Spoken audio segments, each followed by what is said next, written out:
पत्रकार लोक आपले काय वाटतं खरं तर खूप आनंद होतोय की मी अर्ज भरण्याचा आज आमदार साहेब राजूभाऊ खरे यांच्या नेतृत्वाखाली या ठिकाणी अर्ज भरला.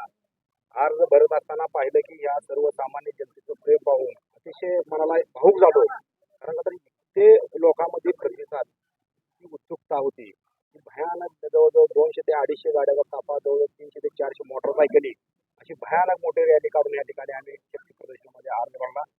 खरं तर ह्या मायबाप जनतेचं असणारं प्रेम या ठिकाणी कधीच विसरू शकणार नाही. खरं तर या जनतेला मायबाप जनतेला मी साथ घालतोय की मला या झेडपी गटाचा किंवा तालुका असेल या तालुक्याचा किंवा या झेडपी गटाचा विकास करण्याची संधी मिळावी ही साथ मी या ठिकाणी माझ्या झेडपी गटातील माझ्या मतदार बंधू भगिनीला व माझ्या माता भगिनीला घालतो. विधानसभेला आपल्या सोबत असणारे मानाजी बापू आपल्या सोबत आता राहणार का? त्याच्यावर आमदार राजाभाऊ खरे, विजयरावदादा डोंगरे, उमेशदादा पाटील, आमचे रमेशजी भारतकर, ज्येष्ठ नेते सर्व आणि तुमच्या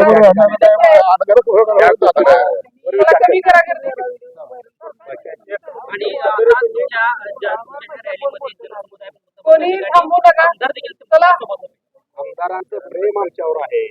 कार्यकर्त्याला ताकद देणारा आमदार या मोहोळ तालुक्यात पहिल्यांदा बघतोय. एक फेरी पडणाऱ्या पोरासाठी आमदार या ठिकाणी अर्ज भरण्यासाठी येतोय. याच्याएवढं आम्हाला आनंद काय आहे, माझ्या सर्वसामान्य जनतेला आनंद काय आहे.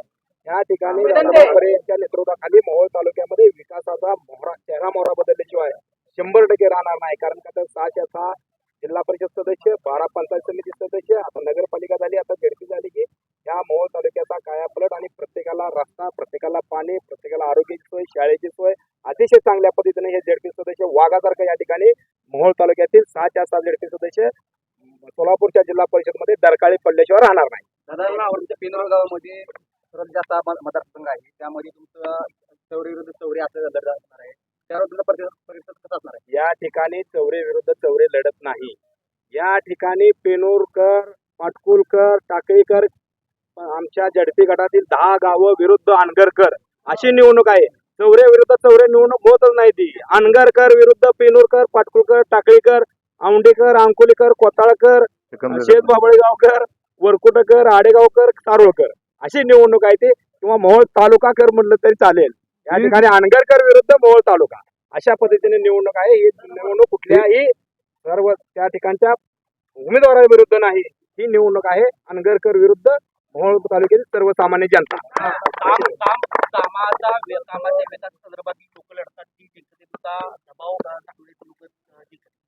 दबावाचा या ठिकाणी दबाव किती जणांवर टाकणार आहे? तुम्ही 30 आणि 40 हजार मतदारावर दबाव टाकणार नाही ना. तुम्ही टाकणार कितीवर? एखाद्याला पैसे देताल, एखाद्याला रिव्हॉल्वर लावताल, काय तुम्ही 40,000 लोकांना गोळ्या घालणार? दबाव चालत नाही. आणि आमच्या शिवसेनेला आणि विशेष करता शिवसेनेला दबाव टाकणारा माहिताला जन्माला यायचा आहे.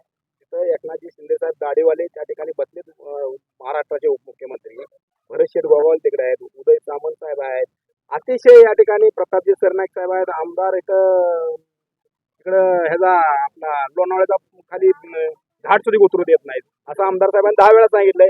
आणि या ठिकाणी आमदार साहेबांना असताना आमच्या बरोबर आम्हाला कोण त्या ठिकाणी दबाव टाकणार आहे? 2019ला त्या ठिकाणी विधानसभेला मी तालुका प्रमुख असताना अनगर व अनगर बारावाड्यात जाऊन 15 दिवस प्रचार केला. त्यावेळेस बरीचशीच मंडळी यात नव्हती. त्या ठिकाणी तालुका प्रमुख झाल्या पहिल्यांदा खंडोबाच्या वाडीत शाखा ओपन करण्याचं काम ह्या चरणराज चौरेने केलं. ही सर्वसामान्य गोरगरीब जनता घेऊन, माझे शिवसैनिक घेऊन त्या ठिकाणी आपण शाखा ओपन केली. आम्हाला कशाची चुकी द्यायची नाही. कधी तर मारायचं आहे. काचत जर खुलं तर मारणारच आहे. काचत कुजून मारण्यापेक्षा लढून मरू म्हणून आम्ही मैदानात आहे. आणि आम्हाला मरण्याची भीती नाही. असं बी मेलेच ना. कसं प्रत्येक जणांना मरण आहेच ना. आम्हाला बी मरण आहे, त्याला बी मरण आहे. चला चला चला.